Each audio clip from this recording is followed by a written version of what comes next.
It was 2:47 in the afternoon when I met Hassan. The asphalt in Riyadh was radiating heat like the surface of a frying pan, the kind of heat that doesn't just sit on your skin, it pushes through it. The thermometer on my phone read 45 degrees Celsius. I had been standing outside for maybe 4 minutes, and I was already looking for shade. Hassan had been out since 7 a.m. He handed a plastic bag to someone behind an apartment door, got a half-second nod in return, turned around, and climbed back on his motorcycle without saying a word. Then he looked at me, adjusted his helmet, and said something I haven't been able to stop thinking about since. Today is a good day. At least the wind is not from the south. I had come to Saudi Arabia to do a story I thought I already understood.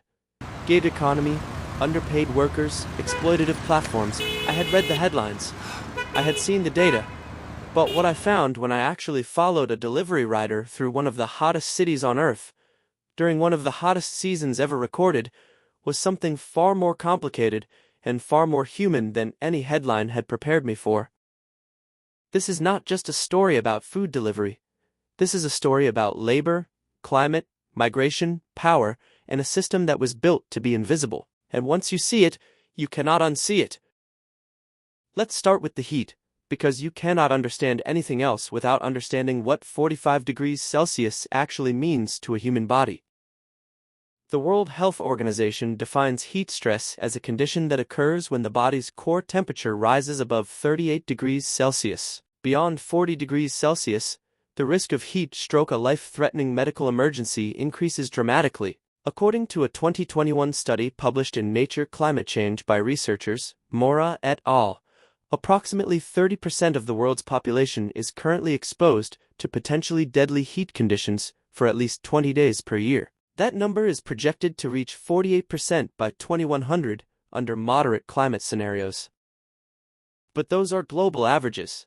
In Riyadh, the capital of Saudi Arabia, summer temperatures routinely exceed 45 degrees Celsius, and that is the air temperature in the shade. Surface temperatures on asphalt can exceed 70 degrees Celsius. A study from King Abdulaziz University in Jeddah found that outdoor workers in Saudi Arabia experience effective temperature indices which account for humidity and radiant heat that regularly surpass thresholds the WHO classifies as dangerous for sustained physical labor.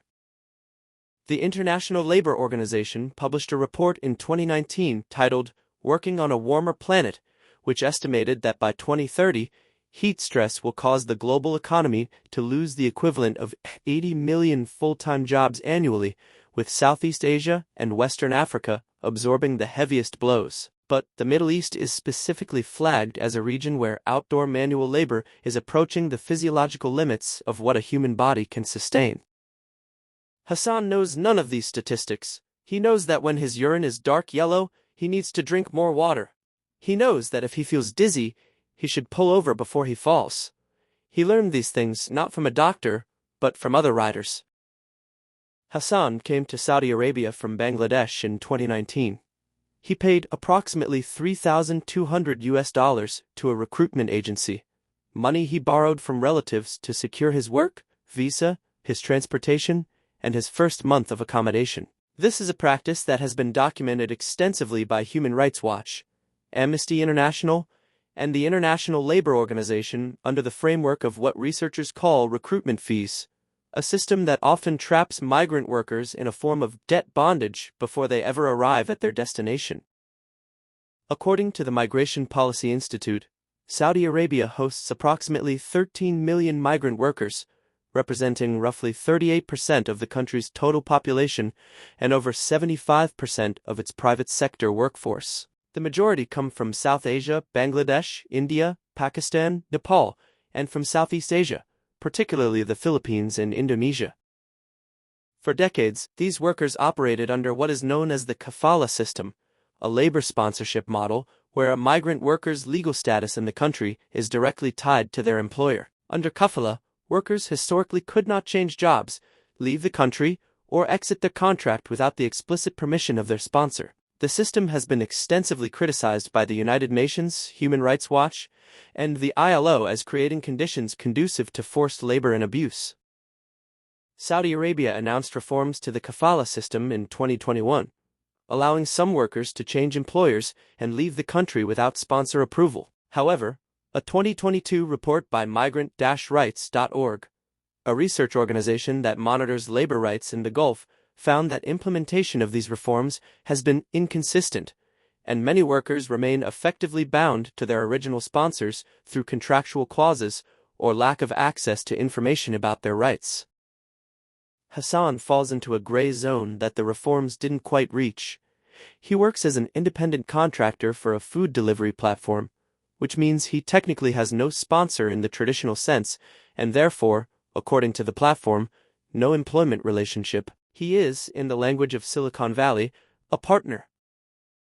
The gig economy arrived in Saudi Arabia with remarkable speed. Platforms like Hunger Station, which was acquired by Delivery Hero in 2017, and Jahez International, which went public on the Saudi Stock Exchange in 2022, have become dominant players in a market that, according to Statista, was valued at over $4.3 billion in 2023 and is projected to grow to nearly $7 billion by 2027.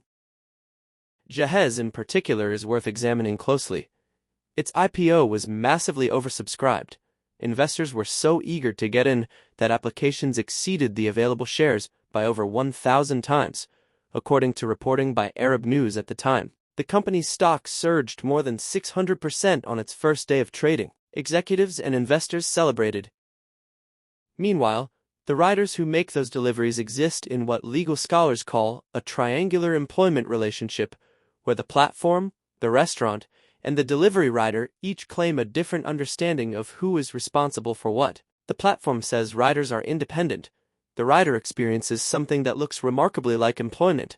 The courts, particularly in Saudi Arabia, where gig economy labor law remains underdeveloped, have not yet drawn clear lines.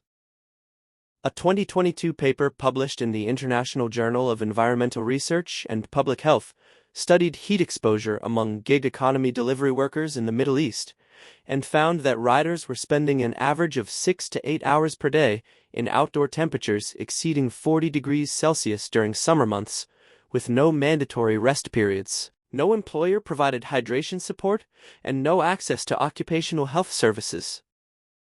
Hassan showed me the app. There is no message that says, "It's too hot, please rest." There is no upper temperature limit at which the platform pauses operations. There is an option to go offline, which means going unpaid. If you want to engage with this story, and I mean genuinely engage, not just watch and scroll on, drop a comment below. Tell me, did you know this was happening? Because I think most people don't. And the comment section of a video is a small thing, but it's one of the few places left where a conversation like this can actually start. I want to talk about money, because the economics of what Hassan does are both more precarious and more complicated than they appear from the outside. On the day I followed him, Hassan completed 18 deliveries between 7 a.m. and 9 p.m. 14 hours. His gross earnings for the day were approximately 210 Saudi riyals, which converts to roughly $56. From that, he pays for his own gasoline, his own motorcycle maintenance, and his own data plan. After expenses, his net earnings were approximately $38 for 14 hours of labor in 45 degrees Celsius heat. That works out to about $2.71 per hour. For context, the federal minimum wage in the United States is $7.25 per hour. The UK Living Wage Foundation's 2023 real living wage is approximately $14.50 per hour. Saudi Arabia does not have a statutory minimum wage for migrant workers in the private sector, according to the ILO's NatLex database. But here is where it gets more complicated. $38 per day, sustained over a month, amounts to roughly $1,140, which, compared to average wages in Bangladesh, represents genuine economic opportunity. According to World Bank data, the GDP per capita in Bangladesh in 2023 was approximately $2,800 annually. Hassan, even with his brutal conditions, earns more in a month than many of his relatives earn in half a year back home.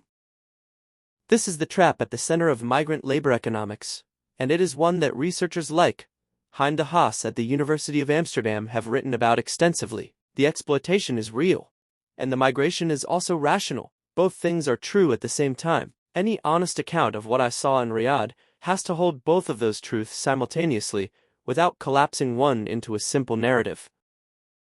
By 3 p.m., Hassan had been riding for 8 hours. We stopped at a small convenience store, the kind that sells water for 1 rial and energy drinks for 3. He bought 2 bottles of water and drank one standing in the aisle, in the air conditioning, for about 90 seconds. Then he went back outside. I asked him if he ever considered stopping when the heat was this bad. He smiled in a way that was not unkind, but was clearly the smile of someone explaining something obvious to a person who does not understand their life. "If I stop, nobody sends money home this month," he said. He has 3 children in Dhaka. The oldest is 7. Hassan has seen her in person twice in 5 years.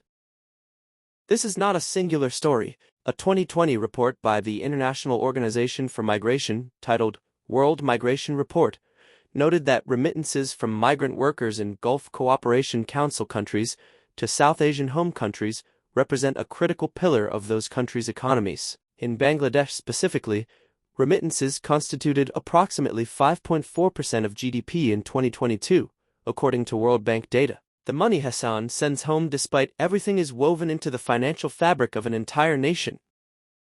And yet the infrastructure that makes those remittances possible operates largely outside any coherent framework of worker protection. The platform's profit, the shareholders' profit. The receiving country's GDP figures look healthier. The sending countries receive the cash flows they depend on. Everyone, at the macro level, benefits except the person on the motorcycle in the 45 degrees Celsius afternoon, who is the actual engine of all of it. Now, I want to be direct with you about something, because this is the part of the story where I stop presenting information and start telling you what I actually think. I came into this with a specific worldview about gig economy platforms. I expected to find something I could cleanly condemn. What I found was messier than that. But messiness is not the same as moral ambiguity, and I want to be precise about the distinction. Yes, Hassan earns more than he would in Bangladesh. Yes, his migration was a choice. Yes, the platforms he works for have created a market that generates real economic activity. I am not dismissing any of that. But here's what I cannot dismiss: the deliberate architectural choices that these platforms make. They choose to classify workers as independent contractors. That is not a natural state of affairs. It is a legal and political strategy, documented extensively by legal scholar Valerio De Stefano in his work for the ILO, specifically in his 2016 paper, The Rise of the Just-in-Time Workforce. Platforms lobby governments actively to preserve this classification because it allows them to externalize costs. The cost of health insurance, the cost of vehicle maintenance, the cost of heat-related illness onto workers who can least afford to bear them. They choose not to implement heat safety protocols. This is a choice. Hunger Station and Jahez are not small operations struggling to survive. They operate in a country sitting on one of the world's largest sovereign wealth funds. The resources to provide heat safety infrastructure, mandatory rest protocols, hydration support systems, or even real-time heat alerts exist. The decision not to implement them is not a resource constraint. It is a cost-benefit calculation made by people who are not riding motorcycles in 45 degrees Celsius heat. And they choose to make their platforms psychologically engineered to discourage riders from logging off. Research by scholars at Cornell University's ILR School, including a widely cited 2017 paper on Uber's algorithmic management, documented how ride-hailing and delivery platforms use goal-setting nudges, earnings progress bars, and framing effects to encourage workers to keep working past their own intended stopping points. The same mechanisms documented in that research are visible in the apps Hassan uses. This is not an accident. These are design decisions, and design decisions have moral weight. If you've made it this far and you're finding this useful, if this is the kind of content that you think more people should see, the subscribe button is right there. And I'll be honest, every subscriber actually does matter for getting this kind of work in front of more people. I'm not going to make it dramatic. It's just true. I want to bring the climate dimension back into this because it cannot be separated from anything else we've discussed. Saudi Arabia is, to put it plainly, the world's third-largest oil producer. According to the U.S. Energy Information Administration, Saudi Aramco produced approximately 9.5 million barrels of crude oil per day in 2023. The country's economy, its sovereign wealth fund, its entire modern infrastructure, including the highways Hassan rides on, the apartment buildings he delivers to, the air-conditioned interiors into which packages disappear, all of it was built on fossil fuels.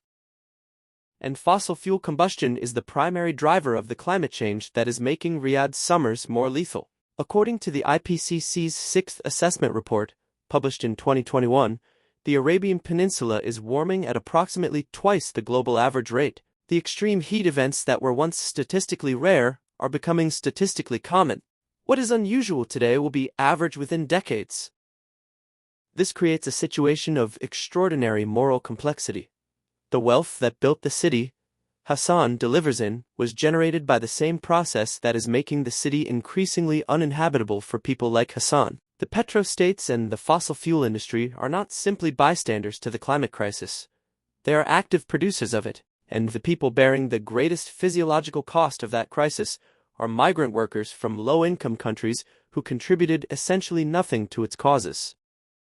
A 2021 study by researchers at Cambridge and Oxford, published in One Earth, quantified what they called climate vulnerability gap, the inverse relationship between historical carbon emissions and current climate vulnerability. The gap between who caused the crisis and who suffers from it is not incidental.